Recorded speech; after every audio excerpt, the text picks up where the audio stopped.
Hello and welcome to this very special episode of Inside the Tanks. We've been fortunate enough to be invited to the Australian Armour and Artillery Museum here in Cairns, Australia. So join me today, we're going to have a closer look later on at the T-72, but before we do that, let's have a quick whistle-stop tour around this fabulous museum.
But what we've really come forward to have a look at today is this little beauty, the T-72. This second generation main battle tank was produced in massive quantities, over 25,000 units, making it the most widely produced Soviet MBT other than the T-54-55, of course. The reason for the production of this was to replace the aging and expensive T-64 Alpha. The T-64 Alpha, cost-wise, well, this turned out at 40% less, making it absolutely fantastic.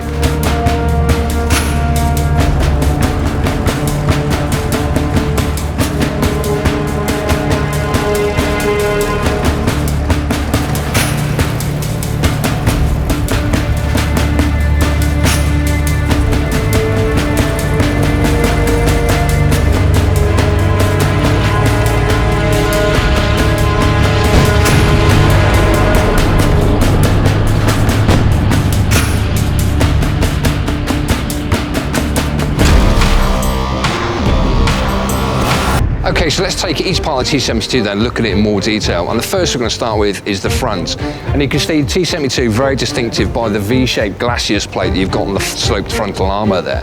Also on the front, you see very, very clearly we've got a steel tow rope and also two towing hooks left and right at the front of the vehicle.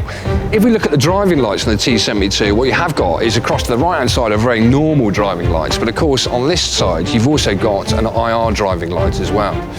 You can see we sweep up to the back past the V-shaped glacis plate that we've got there, and located smack dab centrally is the driver's position where the driver actually sits, and again we'll have a look at that in more detail later on.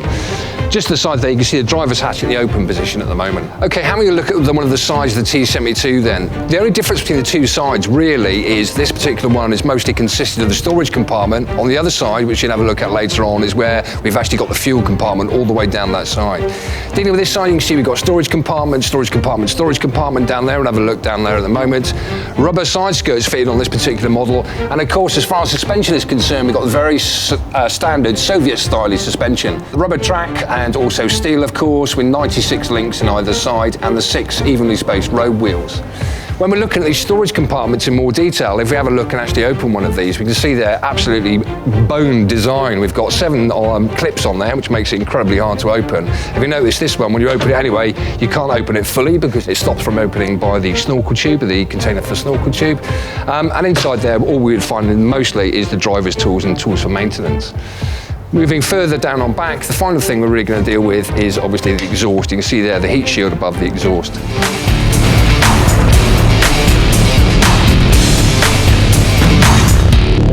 Okay, we've now jumped up onto the back of the T-72. You can see straight away it's not a big vehicle, and you can see we've got actually a very small turret on there. In fact, the whole height of the T-72 was only 2.23 metres, again making it a very good low silhouette to other enemy vehicles.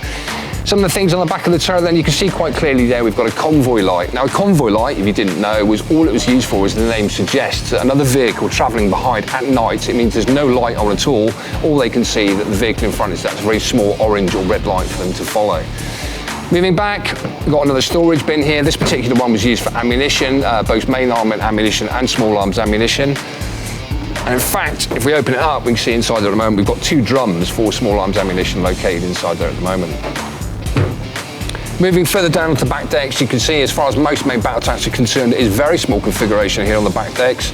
At the moment, I'm just stood on the transmission and the engine compartment, and just to my left there, you've also got the air intakes as well. The final thing, really, when we're talking about the back of this vehicle, you can just see there, we spoke about a storage compartment on one side of the T-72. On the other side, running all the way down there, you can see we've got the fuel tanks. Okay, looking in a bit more detail then at the turret of the T-72. First of all, across the left-hand side of the turret there, we can see we've got the first of our two banks of multi-barreled smoke grenade dischargers. If we work across, we can see very, very clearly we've got the gunner's hatch. Directly in front of the gunner's hatch, you can see a very, very small episcope for the gunner to see through. Not great vision through there, but what he has got is his primary sight on the main sight directly in front. You can see that's covered by an armoured cover there. Moving away across the left, very distinctive with the Soviet type design, we've got the commander's hatch, and working our way back down we can see huge monstrosity connected to the main armament with the IR light. Just to the left of that, the final of our two batches of multi-barrel smoke grenade discharges.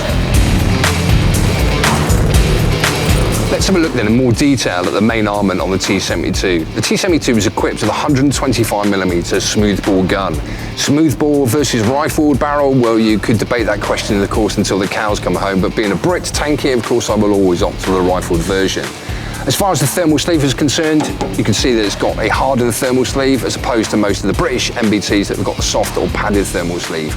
And also, if you were to look 3/4 of the way down the barrel, you can see we've got a very standard fume extractor configuration on there. The gun fires armoured-piercing Finstyle discarding sabot, heat, and the OF-26 ATF-T rounds, with a rate of fire of between 6 to 8 rounds a minute. Obviously, the big thing about the T-72 was the auto-loading system, which necessitated the need for 3 members as opposed to 4 members of the crew. 22 rounds kept in the carousel in the fighting compartment. We'll see that in more detail when we jump inside. And another 70 rounds located in the storage compartments around the turret as well, with a couple of rounds located on the exterior of the vehicle.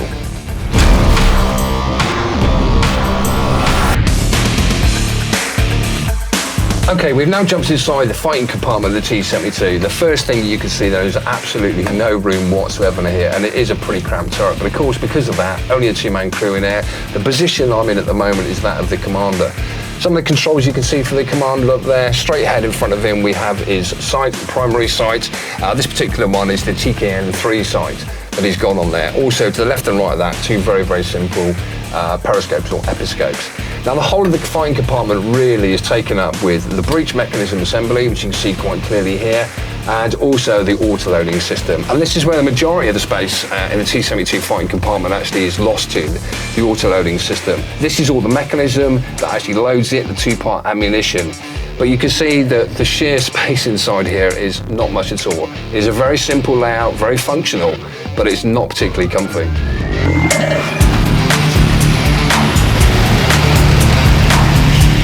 Okay, we've now crossed over then, and I'm now sat in the gunner's position. Again, I didn't like to say it, but even less room, certainly for your legs, than there was in the commander's position. Predominantly taken up by the whole of this position is obviously, of course, the gunner's primary ocular style sight, with one very, very simple prismatic sight but located to the front of it. If we go beneath that, we've then got the controls for the traverse, that's left and right, and also the elevation controls. And just to the left and right of those, we've also got a manual elevation and a manual traverse hand wheel as well. To the left of those, we've got the gun position indicator, and also we've also got a very, very simple fan to try and keep you cool, obviously. Final thing really to mention while we're in there, obviously we talked about this auto-loading system. You can see another view from the other side of the auto-loading system is the ejection opening, which if you go up to the top there, you can see the ejection opening on there. All right, so that really is the interior of the T-72. It is a very basic configuration. The thing that strikes you most about it is actually the complete and utter lack of space or any sort of crew comfort whatsoever.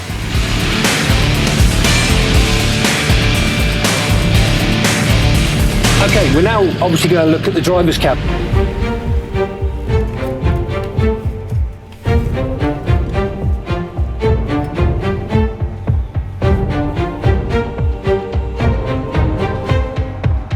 The seat is well padded and comfortable for Soviet traditions and secured to supports bolted directly to the whole floor below. To either side of the driver's feet are the steering handles. The use of steering tillers is one of the more antiquated components of an otherwise fairly modern machine.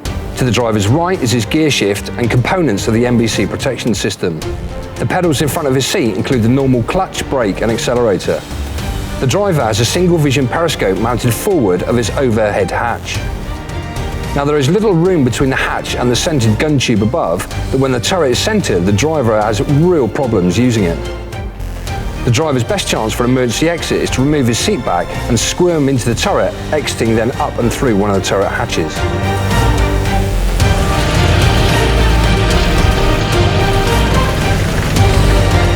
And that's us finished then with our whistle-stop tour of the T-72.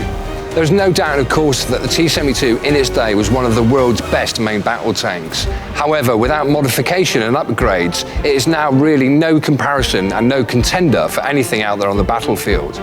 With this very poor integrated fire control system, lack of ammunition, and of course, the ability where the ammunition actually catches fire and causes problems inside the turret, it is really now an obsolete vehicle.